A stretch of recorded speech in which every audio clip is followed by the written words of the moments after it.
کہ نبی کریم صلی اللہ علیہ وسلم نے فرمایا اللہ تعالیٰ نے کوئی بیماری ایسی نہیں بنائی جس کا علاج پیدا نہ کیا ہو، یعنی کوئی بیماری بھی لا علاج نہیں۔ تو اس سے کیا پتہ چلتا ہے کہ انسان کو کسی بھی قسم کی کوئی مرض، کوئی بیماری آ گھیرے تو وہ مایوس نہ ہو، پریشان نہ ہو، اور یہ نہ سوچے کہ اس بیماری سے وہ مر ہی جائے گا، کیونکہ بیماری کے بعد عام طور پر انسان اس خوف میں مبتلا ہو جاتا ہے کہ اب وہ کسی کام کے قابل نہیں، اب وہ شاید اس بیماری کے ساتھ دوسروں کا محتاج ہو جائے یا بالآخر اس کی موت ہی آ جائے۔ موت تو برحق ہے، موت کو تو آنا ہی ہے ایک دن، لیکن ضروری نہیں کہ یہی بیماری موت کا ذریعہ بنے۔ موت تو بیماری کے بغیر بھی آ جاتی، اس لیے انسان کو بیماری کے آنے پر سب سے پہلی بات جو کرنی ہے وہ ہے امید کا دامن، اللہ رب العزت کے ساتھ اچھا گمان رکھنا، کیونکہ بیماری انسان کے گناہوں کو دھونے کا ذریعہ بنتی، بیماری انسان کے اندر عجز و انکساری پیدا کرتی، بیماری انسان کی اصلاح کا ذریعہ بنتی۔ اور یہ کس طرح ہوتا ہے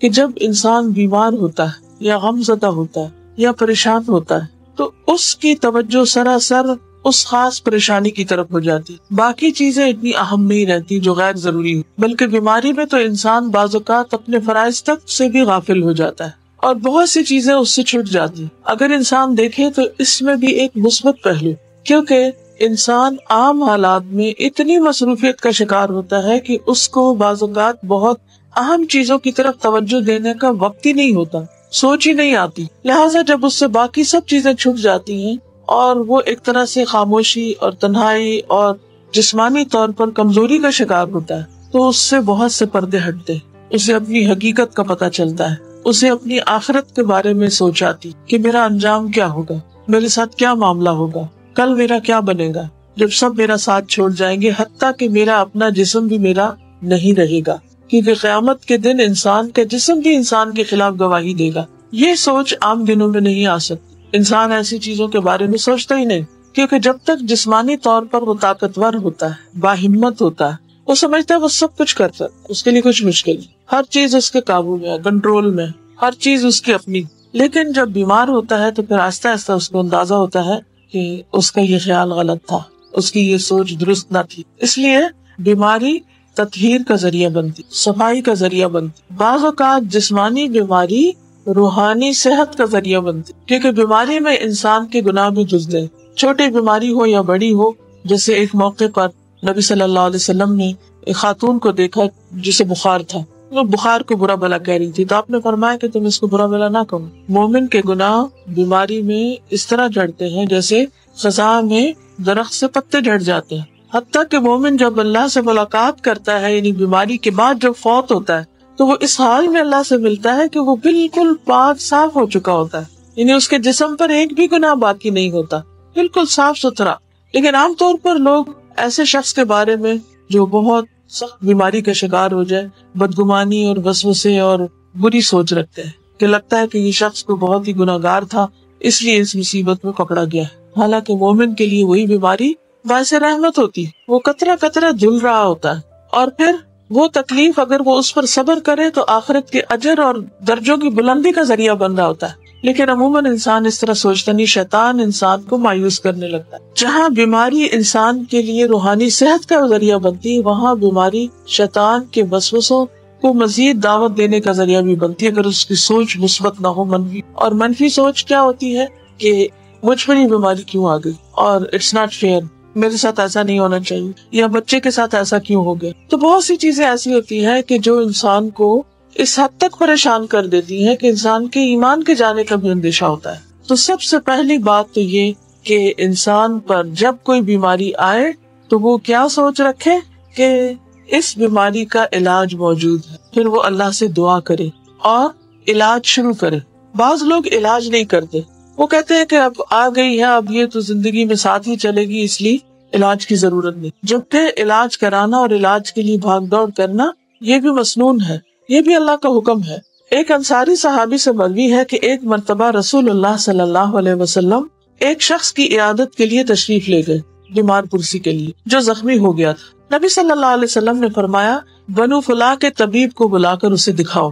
لوگوں نے اسے بلایا تو وہ آیا، لوگ کہنے لگے یا رسول اللہ صلی اللہ علیہ وسلم کیا علاج اسے کچھ فائدہ دے سکتا ہے؟ یعنی اس کو اتنے زخم آئے ہوئے ہیں، کوئی فائدہ ہے علاج کرانے کا؟ کیونکہ سب سے پہلا وسوسہ شیطان کیا ڈالتا ہے کہ تم ٹھیک نہیں ہونے، اور اس طرح وہ سائیکولوجیکل افیکٹ ایسا ہوتا ہے کہ انسان ہمت ہی نہیں کرتا کہ وہ پازیٹیو سوچ سوچے اور وہ اس سے باہر نکلنے کی کوشش کرے۔ نبی صلی اللہ علیہ وسلم نے فرمایا سبحان اللہ، اللہ نے زمین میں کوئی ایسی بیماری نہیں اتاری جس کی شفا نہ رکھی۔ یہ الگ بات ہے کہ ہمیں نہ پتا ہو، لیکن شفا موجود ہے اور علاج کرانے کا بھی حکم۔ انس رضی اللہ عنہ سے مروی ہے کہ رسول اللہ صلی اللہ علیہ وسلم نے فرمایا اللہ نے جب بیماری کو پیدا کیا تو اس کا علاج بھی پیدا کیا، اس لیے علاج کیا کرو۔ یعنی بیماری بھی اللہ کے اذن سے آتی ہے اور شفا بھی اللہ کے اذن سے ہے، دونوں چیزیں اللہ سبحانہ وتعالیٰ ہی کی طرف سے۔ لہٰذا ہمیں اگر اللہ کے اذن سے بیماری آئی ہے تو اللہ کے اذن سے شفا کو دعوت دینی چاہیے، یا اللہ تو مجھے شفا دے، دعا بھی کرے اور دوا بھی کرے۔ اسامہ رضی اللہ عنہ سے مروی ہے کہ ایک مرتبہ نبی صلی اللہ علیہ وسلم نے فرمایا عباد اللہ، اے اللہ کے بندو علاج کیا کرو، علاج کیا کرو، کیونکہ اللہ تعالیٰ نے کوئی بیماری ایسی نہیں رکھی جس کا علاج نہ رکھا ہو سوائے موت اور بڑھاپے کے۔ یعنی بڑھاپے کے بعد انسان جوان نہیں ہو سکتا، وہ پہلے والی طاقت نہیں آ سکتی، اور موت تو موت ہے، وہ تو آنی ہی ہے، چاہے کوئی صحت مند ہو یا بیمار، لیکن چاہے بڑھاپا، چاہے مرض الموت ہی کیوں نہ ہو، لیکن اس میں بھی انسان کو ہمت نہیں ہارنی چاہیے، امید کا دامن نہیں چھوڑنا چاہیے۔ اور کہتے ہیں نا کہ ڈوبتے کو تنکے کا سہارا، اگر تنکے کا سہارا بھی ملے تو بھی لے انسان، تنکے کو بھی نہ جانے دے کہ تنکا مجھے کیا بچائے گا، نہیں، بچانا تو اللہ نے ہے، کوئی پتہ نہیں کہ کس چیز میں اللہ تعالیٰ کیا قدرت رکھ دے، کیا طاقت رکھ دے۔ اب مثال کے طور پر جتنی بھی چیزیں ہیں ان کے اندر جو خاصیت رکھی ہے وہ کس نے رکھی؟ مثلاً میٹھا ہے، کوئی بھی چیز جیسے میٹھی ہوتی، کھجور کے اندر اس کا ذائقہ کس نے رکھا ہے، اس کی خوشبو کس نے؟ وہ زمین سے نکلتی، مٹی سے۔ اور اگر اس کا درخت دیکھا جائے تو بھی عجیب و غریب قسم کا ہوتا ہے، اگر آپ اس کو کھولتے جائیں تو یوں لگتا ہے کہ جیسے چند پیسز جگسو کٹھی کر کے کسی نے جوڑ دی، بلاکس کسی نے ایک دوسرے کے اوپر رکھ دیے۔ اور پھر پتے بھی آپ دیکھیں خاص سٹائل کے ہوتے ہیں، اس میں بہت ویرائٹی نہیں ہوتی، اور ایک بہت کمپوزڈ سا درخت ہوتا ہے، اور ایک مخصوص حصے پر اس کا پھل لگتا ہے، ٹہنیوں پہ نہیں لگتا، تنے کے اندر سے ہی نکلتا ہے۔ دوسرے درختوں پہ آپ دیکھیں کہ ٹہنیوں اور پتوں کے بیچ میں پھل ہوتے ہیں، لیکن عجیب و غریب تاثیر اللہ نے اس میں رکھی۔ اور دنیا میں 6000 سے زیادہ قسم کی کھجوریں ہیں، 6000 سے زیادہ اقسام ہیں، اور مختلف علاقوں میں مختلف طرح کی تاثیر ان کی پائی جاتی ہے۔ اللہ نے بہترین غذا پیدا کی اور اس کے اندر شفا بھی اللہ نے ڈالی۔ اب جس رب نے ذائقہ اس کے اندر ڈالا ہے، خوشبو، اس کی شکل، اس کا رنگ، اسی رب نے اس کے اندر شفا کی تاثیر ڈالی۔ وہ رب چاہے تو کسی بھی چیز کے اندر ہمارے لیے شفا کی تاثیر رکھ سکتا ہے، اور وہ چیز ہمارے لیے فائدہ مند ہو سکتی ہے۔ اور انسان سوچتا ہے کہ ہے یہ کیا ہوا، اتنی معمولی سی چیز اور اس میں اتنا فائدہ، کیونکہ بعض اوقات بڑے بڑے امراض کی دوا بہت معمولی سی چیز ہوتی، چھوٹی سی چیز انسان کے لیے شفا رکھ دی جاتی، جس کو وہ حقیق سمجھ رہا ہوتا ہے، جس کو وہ سوچتا ہے کہ اس کا کیا فائدہ۔ مثلا میرے آپ جیسے لوگ اگر جنگل میں جائیں اور طرح طرح کی بوٹیاں دیکھیں، ہمیں تو کوئی پہچان نہیں، نہ سمجھ، ہم ہربس کو بھی شربس سمجھ کے ایسے اگنور کر دیں، لیکن جو جاننے والے ہوتے ہیں انہوں نے ایک ایک چیز کو ٹیسٹ کیا ہوتا ہے، آزمایا ہوتا ہے۔ ایک ٹہنی جو ہمارے لیے بالکل ایک بیکار سی چیز ہے، لا علمی اور جہالت کی وجہ سے ہم اس کو بیکار سمجھ لیتے ہیں، اسی کے اندر اللہ نے شفا رکھی ہوئی ہوتی، لیکن ہمیں پتہ نہیں ہوتا۔ تو شفا دینا اللہ کا کام ہوتا ہے، بندوں کا نہیں ہے۔ ایون اگر آپ ڈاکٹر کے پاس بھی جائیں تو اس کے دل میں بھی اللہ ہی ڈالے گا تو صحیح دوا آپ کے لیے تجویز کرے گا، تو ان سے بھی بدگمان نہیں ہونا چاہیے۔ مثلا آپ 10 ڈاکٹرز کے پاس جا چکے ہیں اور آپ کو کوئی فائدہ نہیں، تو آپ 11ویں کے پاس نہیں جاتے، آپ کہتے ہیں کوئی فائدہ نہیں، بہت آزما لی، ایسے ہی ٹھیک ہے۔ نہیں ہو سکتا وہ 11ویں کے پاس اللہ نے رکھی ہو وہ کوئی چیز آپ کی۔ تو اس لیے حکم کیا ہے کہ علاج کرتے رہو۔ اللہ نے کوئی بیماری ایسی نہیں رکھی جس کا علاج نہ رکھا ہو سوائے موت اور بڑھاپے۔ اسی طرح معالج کو دکھانا چاہیے۔ جابر بن عبداللہ سے روایت ہے کہ رسول اللہ صلی اللہ علیہ وسلم ایک بیمار کی تیمارداری کے لیے تشریف لے گئے اور فرمایا تم لوگ اس کے لیے کوئی طبیب کیوں نہیں بلاتے؟ انہوں نے کہا اللہ کے رسول صلی اللہ علیہ وسلم آپ بھی ہم کو یہ حکم دیں گے، یعنی آپ بھی کہتے ہیں کہ ہم طبیب کو بلائیں؟ آپ نے فرمایا اللہ تعالیٰ نے جو بیماری اتاری ہے اس کی دوا بھی نازل کی۔ تو طبیب یا معالج کو دکھانے کا حکم کیوں ہے؟ اس لیے کہ وہ صاحب علم ہے، صاحب تجربہ ہے، اس کے پاس ایکسپیرینس ہے۔ تو جب انسان کو کسی بھی چیز کے بارے میں علم نہ ہو تو حکم کیا ہے قرآن کا؟ فَاسْأَلُوا أَهْلَ الذِّكْرِ ان کنتم لا تعلمون، جاننے والوں سے پوچھو اگر تم نہیں جانتے، چاہے کوئی دنیاوی مسئلہ ہو یا کوئی دینی مسئلہ۔ ایک انسان جو کسی ایک شعبے کا متخصص ہے، اسپیشلسٹ ہے، ضروری نہیں کہ وہ باقی سب کو بھی جانتا۔ ہر شعبے کے لیے، ہر علم اور فن کے لیے اللہ نے مختلف لوگ پیدا کیے، جیسے شکلیں مختلف ہیں ایسے سوچیں مختلف ہیں، عقل کے درجے، حالات اور علم کے لیول مختلف ہیں۔ تو انسانوں کو بعض سے پیدا بھی کیا اور بعض کو بعض کا محتاج بھی بنایا، کیونکہ انسان ہے نا، بندہ ہے، اور بندے اللہ کے محتاج ہیں۔ اللہ ہی نے بندوں کے اندر محتاجی رکھی ہے تاکہ وہ ضرورت کے وقت ایک دوسرے سے کام لے، لِيَتَّخِذَ بَعْضُهُمْ بَعْضًا سُخْرِيًّا، ایک دوسرے سے کام لے، ایک دوسرے کی ضرورت پوری کرے، اور پھر جب ایک بندے کے اندر دوسرے کی ضرورت پوری کرنے کا سامان رکھ دیا گیا تو قدرتی طور پر اس کو اس کا محتاج کیا گیا، اور یہ محتاجی پھر ان دونوں کے درمیان ایک بانڈنگ پیدا کر لی۔ اگر ہر انسان کے اندر اللہ تعالیٰ ایسی طاقتیں رکھ دیتا کہ اسے کسی کی ضرورت نہ ہوتی تو پھر انسان کے تکبر کا عالم کیا ہو۔ ہر دور میں انسان نے یہ کوشش کی ہے کہ وہ انڈیپینڈنٹ طور پر جی۔ ہم دیکھو کہ چھوٹے چھوٹے بچے بھی کیا چاہتے ہیں کہ ہم انڈیپینڈنٹ ہوں، اپنی مرضی کر سکیں، ہر چیز ہمارے اختیار میں، ہماری مرضی کی، ہمارے کنٹرول میں۔ یہ انسان کے اندر ایک خواہش ہے، لیکن انسان کے پاس جتنا چاہے مال، جتنا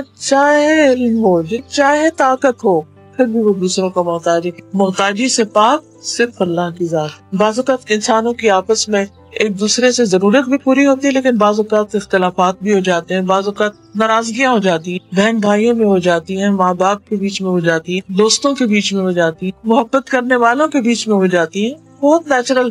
اس کا بھی علاج کرنا چاہیے، اس کا بھی حل ڈھونڈنا چاہیے۔ جیسے جسمانی امراض ہوتے ہیں ایسے ہی ہمارے نفسیاتی امراض ہوتے ہیں، روحانی امراض ہوتے ہیں، معاشرتی امراض ہوتے ہیں، ہمارے تعلقات کے اندر خرابیاں پیدا ہو جاتی ہیں، لیکن اس کو اینڈ آف دا ورلڈ نہیں سمجھنا چاہیے۔ ہر چیز کا علاج کرنا چاہیے، ہر بیماری کا علاج کرنا چاہیے، ہر النس کا علاج کرنا چاہیے، ہر مسئلے کا حل سوچنا چاہیے۔ اب یہ نہیں کہ انگلی میں کوئی تکلیف ہوئی تو انگلی کاٹ کے پھینک دو، سر میں درد سر کاٹ کے پھینک دو، نہیں، یہ حل نہیں ہے۔ کیونکہ عام طور پر شیطان انسان کو کیا کرتا ہے؟ مایوس کرتا ہے۔ پچھلے بھی لیکچر میں آپ کو یاد ہوگا کہ میں نے مایوسی کے اوپر کافی بات کی کہ مایوس نہیں ہو، لا تقنطوا من رحمت اللہ، اللہ تعالیٰ کے پاس ساری قدرت، اپنی رحمت سے جو چاہے کرے، تو ہمارے اندر مایوسی نہیں آنی چاہیے کسی بھی چیز کے بارے میں کہ یہ تو ہوپلیس کیس ہے، اس نے تو ٹھیک نہیں ہونا، اس لیے بہتر اسے کاٹ پھینکو، نو، علاج کرو۔ لیکن ہم نے عام طور پر صبر نہیں ہو، ٹھیک ہے۔ آپ دیکھیے کہ جب کوئی بیماری آتی ہے تو ہم کہتے ہیں کوئی ایسی دوا مل جائے کہ میرا کل ہو، بس ایک دفعہ کھاؤ اور اگلی دفعہ بالکل ٹھیک ہو جائے، انسٹنٹ ریلیف چاہتے ہیں۔ اسی لیے آپ دیکھیں کہ ایسی دوائیاں نکلی ہیں کہ جن سے انسٹنٹ ریلیف ہوتا ہے، حالانکہ ان کے سائڈ افیکٹس بھی بہت ہوتے ہیں۔ تو ہم ٹائم نہیں لینا چاہتے، اور اگر کوئی ڈاکٹر سچ بول دے اور کہہ دے کہ ہاں یہ اتنے دن لگیں گے اس کو ٹھیک ہونے میں، کہتے چھوڑو، اتنے دن میں تو ویسے ہی ٹھیک ہو جائے، اور اتنے دن میں ویسے جو ٹھیک ہونا وہ ویسا ٹھیک نہیں ہونا ہوتا جیسے ایک دوا کھا کے انسان اچھی طرح صاف ہوتا ہے۔ تو جب کوئی زخم ہوتا ہے اس کو منتقل ہونے میں ٹائم لگتا ہے، چاہے وہ جسم کا زخم ہو، چاہے وہ روح کا زخم ہو، چاہے وہ ہمارے جذباتی کوئی دھچکا ہو، کوئی حادثہ ہو، کوئی ہمارے اندر کسی قسم کی کوئی پریشانی ہو، کوئی ذہنی پریشانی ہو، ہر چیز کو وقت لگتا ہے۔ ٹائم کے ساتھ ساتھ بہت سی چیزیں ہیل ہو جاتی ہیں، اس لیے ہر چیز کو ٹائم دینا چاہیے، بیماری کو بھی ٹائم دینا چاہیے، لیکن ٹائم دینے کا مطلب نہیں کہ علاج نہ کریں، علاج ساتھ ہونا چاہیے۔ تعلقات میں اگر خرابی اور بیماری کو پیدا ہوگی تو اس کو بھی ٹائم دینا چاہیے، لیکن تعلقات کاٹ کے نہیں رکھ دینے چاہیے، یہ بہت ہی اہم اور بہت ضروری۔ تو سب سے پہلی چیز کیا ہے کہ انسان اللہ پر توکل کرے، اللہ پر بھروسہ کرے، ڈاکٹر پر بھروسہ نہیں، اپنی عقل پہ بھروسہ نہیں، اور چیزوں پر نہیں، اللہ کی ذات پر بھروسہ۔ حضرت ابراہیم علیہ السلام نے کیا کہا تھا؟ وَإِذَا مَرِضْتُ فَهُوَ يَشْفِينِ، جب میں بیمار ہوتا ہوں تو وہ مجھے شفا دیتا ہے۔ گویا شفا کس کے ہاتھ میں؟ اللہ کے ہاتھ۔ حضرت ایوب علیہ السلام نے کیا کہا تھا؟ وَأَيُّوبَ إِذْ نَادَى رَبَّهُ أَنِّي مَسَّنِيَ الضُّرُّ وَأَنْتَ أَرْحَمُ الرَّاحِمِينَ، اور ایوب نے جب اپنے رب کو پکارا کہ مجھے بیماری لگ گئی ہے اور تو سب رحم کرنے والوں سے بڑھ کر رحم کرنے والا، یعنی میں بیمار ہوں اور تو مہربان، تو اپنی رحمت کے ساتھ میری تکلیف دور کر۔ تو یہ کیا تھا؟ ان کا توکل تھا اپنے رب پر، اپنے رب کو پکارا۔ تو بیماری میں سب سے پہلے اللہ ہی کو پکارنا چاہیے، اسی پر بھروسہ کرنا چاہیے۔ ایک حدیث میں آتا ہے، ابن عباس نے بیان کیا کہ رسول اللہ صلی اللہ علیہ وسلم نے فرمایا، میرے سامنے تمام امت کو پیش ایک ایک دو نبی اور ان کے ساتھ ان کے ماننے والے گزرتے رہے، سب آ رہے تھے۔ جیسے مارچ پاسٹ تو وہ جو بادشاہ ہوتے ہیں ان کے سامنے سے ایک دستہ گزرتا ہے، دوسرا گزرتا ہے، تیسرا گزرتا ہے۔ اسی طرح نبی صلی اللہ علیہ وسلم کو یہ ایک کیفیت دکھائی گئی، آپ کے سامنے سے لوگ گزر رہے تھے. بعض نبی ایسے بھی تھے جن کے ساتھ ایک شخص بھی ایمان نہیں لایا. آخر میرے سامنے ایک بڑی بھاری جماعت آئی. میں نے پوچھا یہ کون ہے؟ کیا یہ میری امت کے لوگ؟ کہا گیا کہ یہ موسیٰ علیہ السلام اور ان کی قوم. پھر کہا گیا کہ کناروں کی طرف دیکھو. میں نے دیکھا کہ ایک بہت ہی عظیم جماعت ہے جو کناروں پر چھائی ہوئی ہے. پھر مجھ سے کہا گیا کہ ادھر دیکھو ادھر دیکھو. آسمان کے مختلف کناروں میں نے دیکھا کہ ایک جماعت ہے جو تمام افق پہ چھائی ہوئی، پورا ایریا اس سے بھرا ہوا. کہا گیا یہ آپ کی امت اس کثرت سے، اور اس میں سے 70,000 لوگ بغیر حساب کے جنت میں داخل. یہ سے کچھ بھی نہیں پوچھا جائے. یہ ایسا ہی کہ بغیر انٹرویو کے آپ کو بہترین جاب مل جائے. اس کے بعد آپ اپنے حجرہ میں تشریف لے گئے اور کچھ تفصیل نہیں فرمائی. لوگ ان جنتیوں کے بارے میں بحث کرنے لگے کہ کون لوگ ہوں. کہنے لگے کہ ہم اللہ پر ایمان لائے اور اس کے رسول کی اتباع کرتے ہیں، اس لیے یہ ہم ہی یعنی صحابہ یا ہماری وہ اولاد جو اسلام میں پیدا ہو. کیونکہ اس دور میں تو یہ بھی بہت بڑا آنر تھا کہ کوئی مسلمان پیدا ہو. آج تو ہم نے اس کو بس ایسے ہی ایک وہ لے لیا ہے، اس کی کوئی قدر ہی نہیں، اس پر کوئی شکر ہی نہیں کہ ہم مسلمان پیدا ہوئے، کیونکہ ہم جاہلیت میں پیدا ہوئے تھے. یہ 70,000 وہ ہوں گے جو اسلام میں پیدا ہوں گے. یہ باتیں جب آپ کو معلوم ہوئی تو آپ باہر تشریف لائے اور فرمایا یہ وہ لوگ ہوں گے جو کسی سے دم نہیں کراتے، فال نہیں دیکھتے اور داغ کا علاج نہیں کرواتے، آگ سے جو علاج ہوتا ہے، بلکہ اپنے رب پر بھروسہ کرتے. اس پر عکاشہ بن محصن نے عرض کیا یا رسول اللہ کیا میں بھی ان میں سے ہوں؟ آپ نے فرمایا ہاں. اس کے بعد ایک اور صحابی کھڑے ہوئے کہ کیا میں بھی ان میں سے ہوں؟ آپ نے فرمایا عکاشہ تم پہ بازی لے گیا، بس ہو گیا جو. اب یہ جو بات آئی کہ ایک طرف کہا گیا کہ علاج کراؤ، دوسری طرف کہا گیا ہے کہ اللہ پہ توکل کرو. علاج کے باوجود توکل کیا جا سکتا. یہاں علاج کے ان قسموں کی بات کی جا رہی ہے کہ جن کو پسند نہیں کیا گیا، اور وہ کیا ہے؟ آگ سے داغ لگانی. اس سے کہتے ہیں کہ جلانا، کسی زخم کو جلانا یا کسی خاص چیز کو، تو اس علاج سے منع کئی کہتے ہیں. اسی طرح دوسری چیز جس سے یہاں منع کیا گیا وہ ہے فال دیکھنا، شگون لینا، تیارہ. اور تیسری چیز کسی سے دم نہیں کرواتے، یعنی شرکیہ دم مراد، کیونکہ جو مصنون دم ہے وہ تو آپ صلی اللہ علیہ وسلم نے خود بھی بتایا اور کیا بھی ہے. اس لیے شرکیہ دم جو ہے جس میں اللہ کے سوا کسی اور کو پکارا جائے، یا یہ کہ اس کو کچھ لوگ جیسے کو پیشہ بنا کے بیٹھے ہوتے ہیں، تو خاص طور پر دم کرانے کے لیے کوئی کہیں جائے تو یہ چیزیں درست نہیں. پھر مغیرہ بن شعبہ سے روایت ہے کہ رسول اللہ صلی اللہ علیہ وسلم نے فرمایا وہ آدمی توکل سے بری ہو گیا جس نے اپنے بدن پر داغ لگایا یا دم کرنے کو کہا. پھر ہے دعا کرنا، یہ بھی علاج کی قسم. ابن عمر سے روایت ہے کہ رسول اللہ صلی اللہ علیہ وسلم نے فرمایا دعا اس مصیبت کے لیے بھی فائدہ مند ہے جو اتر چکی، یعنی بیماری ہے آ چکی، اور اس کے لیے بھی جو ابھی نازل نہیں. لہٰذا اے اللہ کے بندو دعا کو لازم پکڑو. اب دعاؤں میں جو مصنون دعائیں ہیں شفا کی، خاص طور پر انہیں پڑھنا. وہ کون سی ہے؟ اگر آپ ایاک نستعین دیکھیں تو اس میں یہ سارے مصنون اذکار شامل کر دیے گئے. حضرت عائشہ فرماتی ہے کہ رسول اللہ صلی اللہ علیہ وسلم جب کسی مریض کے پاس تشریف لے جاتے یا آپ کے پاس کوئی مریض لایا جاتا تو فرماتے اذهب البأس رب الناس واشفی انت الشافی لا شفاء الا شفاؤک اشفی شفاء لا یغادر سقما. اے لوگوں کے رب، تکلیف کو دور کر دے اور تکلیف دور کر کے شفا دے کہ تو ہی شفا دینے والا ہے، تیری شفا کے سوا کوئی شفا نہیں، ایسی شفا جو مرض کو نہ چھوڑے. یہ مریض خود بھی پڑھتا رہے اور اس کے آس پاس کے لوگ بھی اس کے لیے پڑھ. جو لیٹسٹ ورژن ہے ایاک نستعین کا، اس میں اردو میں بھی ہے، انگلش میں بھی. اس پر یہ دعا پیج 26 میں لکھی ہوئی. اگر زبانی یاد نہ ہو تو دیکھ کے بھی پڑھ سکتے ہیں، نشان لگا سکتے. اور بہتر تو یہ ہے کہ زبانی یاد. چھوٹے سے چھوٹا مرض بھی ہو، مثلاً آپ کے دل پہ بوجھ ہے، آپ غم کے مرض میں، ڈپریشن ہے، اس میں بھی آپ پڑھ سکتے. اس میں آپ دیکھیے کہ سورۃ الفاتحہ جو ہے اس کو بھی پڑھنا چاہیے. یہ جتنے بھی دعائیں ہیں ان کو اگر آپ دیکھیں تو پیچھے ڈیٹیل لکھی ہوئی ہے، اس میں ساری احادیث ریفرنس وغیرہ موجود ہے. مثلاً بیماریوں سے شفا کے لیے کتاب کا پیج 53 دکھے. حضرت ابو سعید خدری سے روایت ہے کہ رسول اللہ صلی اللہ علیہ وسلم کے صحابہ میں سے کچھ لوگ سفر میں تھے اور عرب کے کسی قبیلے پر گزرے. انہوں نے قبیلے والوں سے مہمانداری چاہی مگر انہوں نے انکار کر دیا. پھر ان کے سردار کو بچھو نے کاٹا تو وہ کہنے لگے تم میں سے کوئی جھاڑ پھونک کرنے والا ہے؟ صحابہ میں سے ایک شخص بولا ہاں مجھے ایک منتر آتا ہے. پھر اس نے سورۃ فاتحہ پڑھی، وہ اچھا ہو گیا.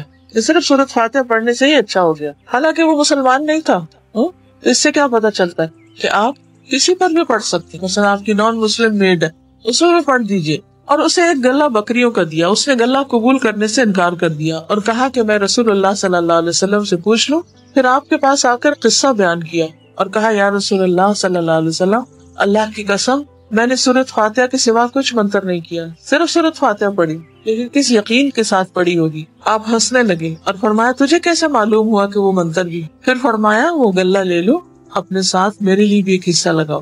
آپ نے حصے کی بات اس لیے کی تاکہ لوگوں کے اندر اس میں کوئی کراہت نہ رہے۔ پھر اسی طرح درد کی جگہ پر ہاتھ رکھ کر جو دعا کی جاتی ہے وہ لکھی ہوئی ہے، 3 دفعہ بسم اللہ پڑھ کر اعوذ بعزت اللہ وقدرتہ من شر ما اجد واحاذر۔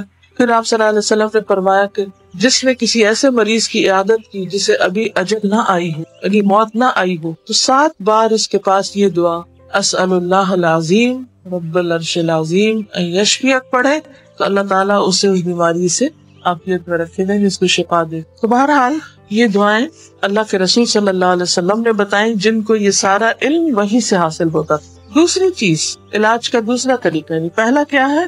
توکل، اللہ پہ بھروسہ کہ شفا مجھے دے گا تو وہی دے گا، اور جو بھی کچھ کرے اس میں یہ نہ سمجھے کہ اس چیز کے اندر کوئی چیز ہے وہ اللہ ہی نے ڈالی ہے۔ دوسری چیز ہے دعا کرنا، دعاؤں سے علاج۔ تیسری چیز صدقہ کرنا، کوئی بیماری آئے تو صدقہ کیا جائے۔ ہمارے عام طور پر کالے بکرے کا صدقہ کیا جاتا ہے، اس کے لیے ضروری نہیں آپ چاہے بکرے کا کریں، چاہے مرغی کا کریں، چاہے کسی چڑیا کا کریں، چاہے کوئی بھی صدقہ کریں، چاہے کھانے کی چیز کا کریں یا کوئی کپڑے کا یا کسی بھی شکل میں۔ اور صدقے کی تو بہت ساری قسمیں، کتاب وہ صدقہ خیرات ہے نا، اس کو آپ پڑھ سکتے ہیں، بہت سی حدیثیں مختلف چیزوں کے بارے میں بتاتی۔ حضرت حسن بصری سے روایت ہے کہ رسول اللہ صلی اللہ علیہ وسلم نے فرمایا داؤ مرضاکم بالصدقہ، اپنے مریضوں کا علاج صدقہ کے ذریعے کیا کرو، یعنی آپ کو کوئی تکلیف ہوئی فوراً جا کے صدقہ نکال۔ تیسری چیز کتاب اللہ سے علاج، یعنی قرآن مجید شفا۔ اور یہ کہاں سے پتہ چلتا ہے؟ خود قرآن مجید سے ہی پتہ چلتا ہے۔ وَنُنَزِّلُ مِنَ الْقُرْآنِ مَا هُوَ شِفَاءٌ وَرَحْمَةٌ لِّلْمُؤْمِنِينَ وَلَا يَزِيدُ الظَّالِمِينَ إِلَّا خَسَارًا۔ اور ہم قرآن میں جو کچھ نازل کرتے ہیں وہ مومنوں کے لیے تو شفا ہے اور رحمت ہے، مگر ظالموں کے خسارے میں ہی اضافہ کرتا ہے۔ تو قرآن مجید میں جو کچھ ہے وہ سارے کا سارا شفا۔ اس آیت کے 2 معنی کیے گئے، وَنُنَزِّلُ مِنَ الْقُرْآنِ، تو من جو ہے یا بیانیہ ہے جس کا مطلب ہے کہ سارا قرآن ہی شفا ہے، یا من تبعیضیہ ہے کہ بعض، یعنی بعض آیات بعض بیماریوں کے لیے فوری شفا کا ذریعہ بن جاتی، کہ دونوں طرح کیا جاتا ہے نا علاج۔ مثلا اگر آپ کو کوئی خاص آیت نہیں بھی پتہ تو آپ کیا کر سکتے ہیں؟ قرآن مجید کو پڑھنا شروع کر دیں اور پڑھتے جائیں یا کوئی آپ کے پاس پڑھے۔ اگر کوئی نہیں ہے گھر میں تو آپ کو کیسٹ لگا لیں، CD لگا لیں، کسی بھی طرح پڑھیں۔ پھر ایک اور چیز کیا ہے، آپ بیماری سے ملتے جلتے الفاظ کی کوئی آیت بار بار پڑھیں، کوئی نمبر نہیں، اس میں تعداد نہیں، لیکن اس سے یقین میں اضافہ ہوتا ہے۔ مثلا ایک دفعہ مجھ سے کسی نے کہا کہ ٹھیک ہو گردے میں پتھری ہو گئی، اب سٹون کے ٹوٹنے کی بات ہے، پتھری ٹوٹے تو باہر نکلے۔ انہوں نے یہ آیت پڑھنی شروع کر دی، وَإِنَّ مِنَ الْحِجَارَةِ لَمَا يَتَفَجَّرُ مِنْهُ الْأَنْهَارُ وَإِنَّ مِنْهَا لَمَا يَشَّقَّقُ فَيَخْرُجُ مِنْهُ الْمَاءُ وَإِنَّ مِنْهَا لَمَا يَهْبِطُ مِنْ خَشْيَةِ اللَّهِ وَمَا اللَّهُ بِغَافِلٍ عَمَّا تَعْمَلُونَ۔ پتھروں میں سے بعض ایسے ہوتے ہیں جن سے نہریں بہ نکلتی، یعنی وہ پھٹتے ہیں تو چشمے پھوٹ پڑتے، اور ان میں سے بعض شق ہوتے ہیں اور اس میں سے پانی نکل آتا، مثلا اگر پتھری کی وجہ سے پیشاب میں رکاوٹ ہو رہی، اب یہ آیت یہ شق کا، کیونکہ وہ شق ہو گیا پتھر، فیخرج منہ الماء، پانی نکل۔ اب اس بیماری کی کتنے قریب ہے یہ آیت۔ یہ نہیں ہوتا کہ کوئی صرف چند لفظوں کی تکرار، انسان جب یہ پڑھتا ہے اور اس کا معنی اس کو آتا ہے کہ یا اللہ پتھروں کے شق ہونے سے پانی نکلتا ہے، تو یہ جو میرے اندر پتھر ہے اس کو بھی تو توڑ دے۔ پھر اسی طرح اور بھی آیات لوگوں نے مختلف بیماریوں کے لیے جو قریب تر معنی کی ہیں وہ ڈھونڈی ہے قرآن میں۔ اگر ان کے معنی پر غور کر لیا جائے اور اس سے اگر ایمان میں اضافہ ہو، یقین میں اضافہ ہو اور ان کو پڑھا جائے تو انشاءاللہ اس سے بھی شفا ہوگی، کیونکہ خود قرآن مجید میں بتایا نا وَنُنَزِّلُ مِنَ الْقُرْآنِ، اور ہم نازل کرتے ہیں قرآن میں سے ما هو شفاء وَرَحْمَةٌ، جو شفا ہے، رحمت ہے، وَأَلْقَتْ مَا فِيهَا وَتَخَلَّتْ، کتنا قریب ہے معنی اس عمل سے۔ اب یہ بھی ایک سمجھ ہوتی، اب میرے جیسے لوگ بہت بھی پڑھے قرآن تو مجھے سمجھ نہیں آتی کیونکہ میرا مائنڈ اس طرف کام نہیں کرتا، لیکن کچھ لوگ بہت جلدی اس کا معنی امراض کے ساتھ اور مختلف چیزوں کے ساتھ نکال لیتے۔ تو قرآن تو سارے کے سارے شفا، ضروری نہیں کہ اس میں کوئی بجھارتے نکالی جائیں، لیکن اگر کوئی ایسی چیز ہے، کیونکہ ہوتا پتہ کیا، جب آپ کثرت سے قرآن مجید پڑھتے ہیں تو جو یہ کوئی مسئلہ پیش آتا ہے، جو یہ کوئی بات آتی ہے، تو یک آپ کی زبان پر اس سے ملتی جلتی آیت آنے لگتی اور وہی چیز آپ پڑھے چلے جاتے ہیں، یعنی آپ کو خود سمجھ نہیں آتی کہ یہ کہاں سے یاد آ گئی، حالانکہ اگر آپ اسے ڈھونڈنا چاہیں قرآن میں کہ لکھی ہوئی کہاں تو وہ مل کے نہیں دے گی، لیکن اللہ تعالیٰ آپ کے اس سینے میں جہاں قرآن موجود ہے یا آپ کے دل دماغ میں اگر کوئی چیز ہے تو وہ اچانک آپ کے سامنے آپ کو دکھا دے، آپ کی زبان پہ جاری کر دے. یہ بھی اللہ کا فضل ہوتا ہے. تو جب اللہ کی رحمت آتی ہے تو بس ایک بہانہ ہی بنتا ہے. اسی طرح کچھ لوگوں نے کینسر وغیرہ کے لیے اور کچھ اور بیماریوں کے لیے بھی آیات پڑھنے کا جو انہوں نے خود پڑھی اور ان کو فائدہ ہوا انہوں نے بتایا. جی ان کا سوال یہ ہے کہ بعض لوگ اسماء الحسنی کے بارے میں بھی کہتے ہیں کہ وہ پڑھنے چاہیے، کیا یہ ٹھیک ہے؟ جنرلی اسپیکنگ اگر آپ دیکھیں تو قرآن مجید کی ایک آیت ہمیں ملتی ہے وَلِلَّهِ الْأَسْمَاءُ الْحُسْنَى فَادْعُوهُ بِهَا، اللہ کے لیے ہیں اچھے اچھے نام، ان ناموں کے ذریعے تم اس کو پکارو. اب وہ کون سے نام؟ سارے نام بھی پڑھ سکتے ہیں آپ. بعض لوگ اس بیماری سے ملتا جلتا یا اس مسئلے سے ملتا جلتا کوئی نام بتاتے ہیں کہ اس کو پڑھو، کوئی حرج نہیں. لیکن یہ جو کسی پہ خود سے پابندی خود ساختہ لگا دینی ہے کہ 300 بار پڑھو یا 1000 بار پڑھو یا رات کے وقت پڑھو یا صبح کے وقت پڑھو یا عشاء کے بعد پڑھو، وہ بعض اوقات لوگوں کو بلا وجہ کی مشقت میں مبتلا کرنا ہوتا ہے. اور نبی صلی اللہ علیہ وسلم کی سنت سے اس کا کوئی ثبوت نہیں کہ آپ نے صحابہ کو کوئی خاص نمبر بتایا ہو اور یہ کہا ہو کہ یہ اس وقت میں بیٹھ کے پڑھو یا اندھیرا کر کے پڑھو یا پانی کے کنارے پہ جا کے بیٹھ کے پڑھو. یہ پھر خود ساختہ پابندیاں ہو جاتی. یعنی نام آپ بتا سکتے، مثلاً اللہ تعالیٰ کے جتنے بھی نام ہیں اگر آپ قرآن مجید پڑھنا شروع کریں مختلف مواقع پر بعض نام اس کی مناسبت سے ہیں. ویسے یعقوب علیہ السلام جب رخصت کر رہے تھے اپنے بچوں کو تو انہوں نے کیا کہا؟ اللہ خیر حافظا، یہ اللہ کی صفت ہے حافظ. اب اس وقت انہوں نے یہ آیت پڑھی، گویا اس نام کے ساتھ اللہ کو پکارا. قرآن گائیڈنس ہے نا. اب اگر ہم کسی کو دیکھتے ہیں اس نے ایسا کام کیا تو ہم بھی کر لیتے، اور قرآن مجید میں اس کو ڈس اپروو نہیں کیا گیا. تو جب وہ دیکھتے ہیں کہ اللہ خیر حافظہ انہوں نے پڑھا تو ہم بھی اپنے بچوں کو رخصت کرتے ہوئے اگر ہم دل میں دہرا لیں یا زبان سے پڑھ لیں یا گھر سے نکلتے وقت گھر والوں کو پڑھ کے آ جائیں تو پڑھ سکتے ہیں. اس میں کوئی گناہ نہیں ہے، حرج نہیں. بس حرج کیا آتا ہے کہ جہاں ہم مین میڈ انسانوں کی بنائی ہوئی پابندیاں، لگائی ہوئی پابندیاں دوسروں کے اوپر فرض کے درجے میں ایک ریچول بنا کے ان کے اوپر لازم کر دیں، اور لوگ بھی ڈرنے لگتے ہیں کہ اگر یہ 41 دن نہ پڑی یہ چیز تو کام نہیں ہونے کا. نہیں، اللہ تعالیٰ تو ایک دفعہ سے بھی سنتے ہیں. لا الہ الا انت سبحانک انی کنت من الظالمین. اصل چیز ہے کہ اخلاص اور شوق کے ساتھ انسان پڑھے. لیکن اس آیت میں آپ دیکھیے کہ یہ جو بات کی گئی ہے نا کہ آپ صلی اللہ علیہ وسلم نے ان کو یہ حکم دے کے نہیں بھیجا تھا کہ سورۃ فاتحہ سے دم کرو جا کے، کیونکہ سورۃ فاتحہ کے اندر اللہ کی رحمت کا ذکر ہے، اللہ کی ملکیت کا ذکر ہے، اللہ کی عبادت، ایاک نعبد، اور اللہ سے مدد مانگنے کا ذکر ہے، وایاک نستعین، اہدنا الصراط المستقیم. تو انہوں نے وہی پڑھ دیا اور اللہ نے اسی میں فائدہ رکھ دیا. تو اصل بات ہے یقین کی، آپ کس مرض کے لیے کس یقین کے ساتھ کیا پڑھ رہے ہیں اور کس دل کے ساتھ. کیونکہ بعض اوقات کیا ہوتا ہے کہ لوگ صرف اس کو ایک رٹو طوطے کی طرح رٹتے رہتے ہیں، پڑھتے رہتے ہیں، نہ کوئی یقین ہوتا ہے، نہ کوئی روح ہوتی ہے، اور نہ ہی کوئی سمجھ ہوتی ہے کہ کیا پڑھ رہے ہیں. یہ ٹھیک نہیں. پھر اسی طرح ہے، حضرت عائشہ کہتی ہیں کہ رسول اللہ صلی اللہ علیہ وسلم میرے پاس آئے، ایک عورت میرا علاج کر رہی تھی یا دم کر رہی تھی. آپ نے فرمایا اللہ کی کتاب کے ساتھ اس کا علاج کرو. یعنی نبی صلی اللہ علیہ وسلم نے دیکھا تو اس کو اپروو کیا اور فرمایا کتاب اللہ کے ساتھ علاج کرو.